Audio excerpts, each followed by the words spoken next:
हरि ओम सर्वेभ्यो नमो नमः नमस्काराः। आप सभी का आपके इस YouTube चैनल गणित एवं फलित ज्योतिष में स्वागत है। हम लोग इस YouTube चैनल के माध्यम से प्रारंभ से ज्योतिष का अध्ययन कर रहे हैं और अध्ययन के क्रम में वर्तमान में हम लोग लघु पाराशर इस ग्रंथ का और फलित ज्योतिष सीखें इसकी बेसिक जानकारी वीडियो के माध्यम से उन सभी का अध्ययन कर रहे हैं। इसी बीच हम लोगों का एक विषय और चल रहा है पंचांग परिचय। हम लोग पंचांग परिचय में पंचांग को किस तरह से देखें हर विषय उसमें देखना सीख रहे हैं। इससे पहले आपको एक वीडियो और प्राप्त हुआ है, प्रथम भाग, ये भाग द्वितीय है। प्रथम भाग में हम लोगों ने तिथि वार नक्षत्र योग और करण इन पांचों विषयों पर विचार किया है। यदि आपने उस वीडियो को नहीं देखा तो एक बार उस वीडियो को अवश्य देखें। आज हम लोग इसी क्रम में आगे बढ़ेंगे तो उसी संबंध में कुछ विषयों का और विचार करेंगे, जैसे दिनमान, रात्रिमान, पक्ष, मास, ऋतु, अयन, गोल, शक, संवत, राशि आदि बहुत से विषयों का हम इस वीडियो में अध्ययन करने का प्रयास करेंगे, उन विषयों को समझने का प्रयास करेंगे। इसके बाद हमारा अगला विषय जो रहेगा पंचांग देखना रहेगा। तो उससे पहले आपको इन सब चीजों का ज्ञान होना अत्यंत आवश्यक है। तो आइए प्रारंभ करते हैं। आपने एक शब्द सुना होगा अहोरात्र। दिन और रात्रि को मिलाकर एक अहोरात्र बनता है, अर्थात सुबह और शाम 24 घंटे को संस्कृत में अहोरात्र से इंगित किया जाता है। इसे हम 24 घंटे को दिन रात को जो मिला करके उसको क्या कहते हैं, अहोरात्र। अह माने दिन और रात्र माने रात्रि। तो 24 घंटे में 60 घटी होती है। कितनी घटी?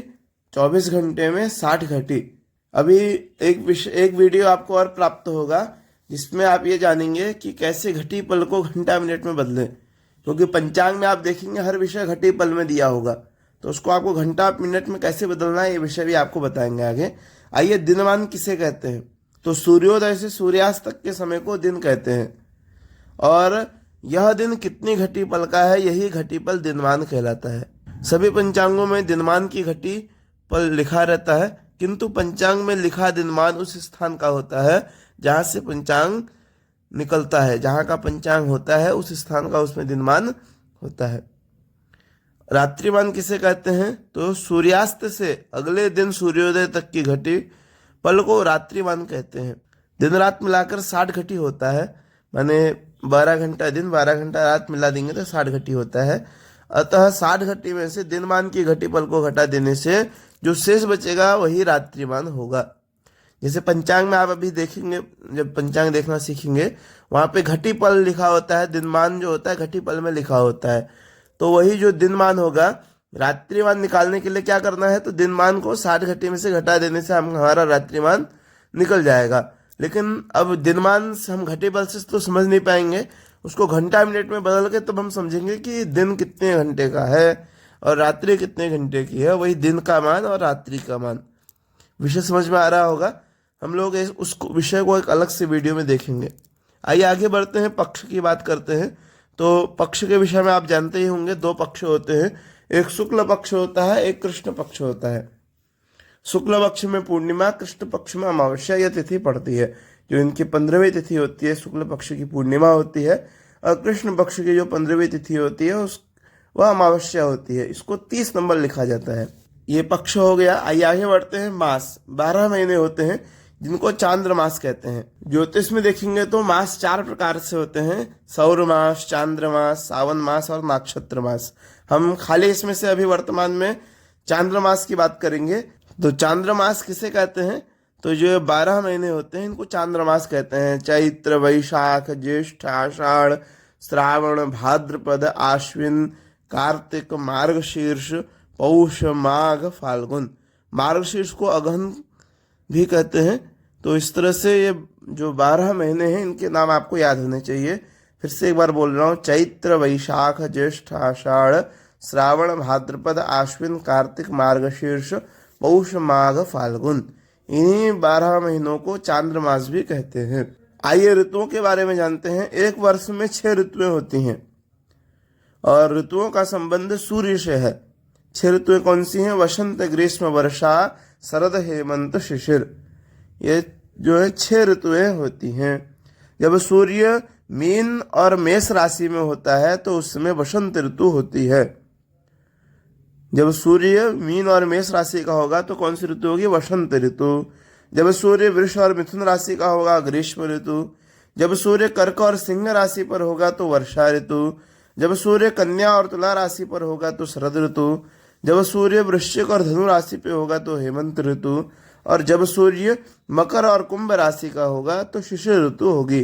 अर्थात 12 महीने होते हैं तो एक ऋतु जो होती है 2 महीने की होती है। 6 ऋतु में 12 महीने। विषय समझ में आ रहा होगा। आइए अगला विषय अयन है। अयन पे विचार करेंगे। तो एक वर्ष में 2 अयन होते हैं। एक वर्ष में 2 अयन होते हैं, एक उत्तरायण एक दक्षिणायन। उत्तरायण को सौम्यायन कहते हैं, दक्षिणायन को याम्यायन कहते हैं। जब सूर्य मकर कुंभ मीन मेष वृष मिथुन इन 6 राशियों में रहते हैं तो उत्तरायण होता है। और जब सूर्य अगली 6 राशि कर्क सिंह कन्या तुला वृश्चिक धनु इन 6 राशियों में रहते हैं तो दक्षिणायन होता है। उत्तरायण और दक्षिणायन, इसी को सौम्यायन, उत्तरायण को सौम्यायन भी कहते हैं, पंचांग में सौम्यायन लिखा रहता है। और दक्षिणायन को याम्यायन कहते हैं, पंचांग में याम्यायन लिखा रहता है। तो गोल क्या होता है? तो गोल 2 प्रकार का होता है, एक सौम्य गोल एक याम्य गोल, एक उत्तर गोल एक दक्षिण गोल। इसमें जब सूर्य मेष वृष मिथुन कर्क सिंह कन्या इन 6 राशियों में रहते हैं तो उसको सौम्य गोल कहते हैं। और जब सूर्य तुला वृश्चिक धनु मकर कुंभ मीन इन 6 राशियों में रहते हैं तो उसको दक्षिण गोल कहते हैं, याम्य गोल कहते हैं। अंतर अयन गोल में बस यही है। अयन में जो है उत्तरायण कब हो रहा है? तो जब सूर्य मकर कुंभ मीन मेष वृष मिथुन में होगा तब उत्तरायण होगा। लेकिन गोल में जब सूर्य मेष वृष मिथुन कर्क सिंह कन्या इन 6 राशियों में होगा तो उत्तर गोल होगा। ऐसा समझना चाहिए। आप विषय को और एक बार फिर से रिवीजन करके देखें तो समझ में आएगा। नहीं आता है तो कॉल करके पूछ सकते हैं। गोल भी आपको समझ में आ गया होगा। आगे का विषय है शक और संवत। तो कुंडली में मुख्य रूप से 2 संवत लिखे जाते हैं, एक विक्रम संवत एक शालिवाहन संवत। शालिवाहन संवत को ही शक संवत भी कहते हैं। विक्रम संवत महाराज विक्रमादित्य के राज्यकाल से चलाया गया है और राजा शालिवाहन के द्वारा शक संवत विक्रम संवत से 135 वर्ष के बाद चलाया गया। अतः विक्रम संवत की संख्या से 135 वर्ष घटा देने से शक संवत की संख्या निकल जाती है। विक्रम संवत और शक संवत। विक्रम संवत ही भारतवर्ष में व्यवहृत है, जो चैत्र शुक्ल प्रतिपदा से प्रारंभ होता है। विक्रम संवत बारहस्पत्य नामक कुल 60 संवत होते हैं। संवत्सर कितने होते हैं? 60 संवत्सर होते हैं। इनके नाम आपको स्क्रीन में दिख रहे हैं। आप यदि याद करना चाहें तो ठीक है, नहीं तो आवश्यक नहीं है विषय। बस ये जान लीजिए संवत्सर क्या होता है, संवत और शक में अंतर क्या है। विषय आपको समझ में आ गया होगा। आइए आज का एक विषय और जान लेते हैं। राशियां 12 राशियां होती हैं, मेष वृष मिथुन कर्क सिंह कन्या तुला वृश्चिक धनु मकर कुंभ मीन, ये 12 राशियां हैं।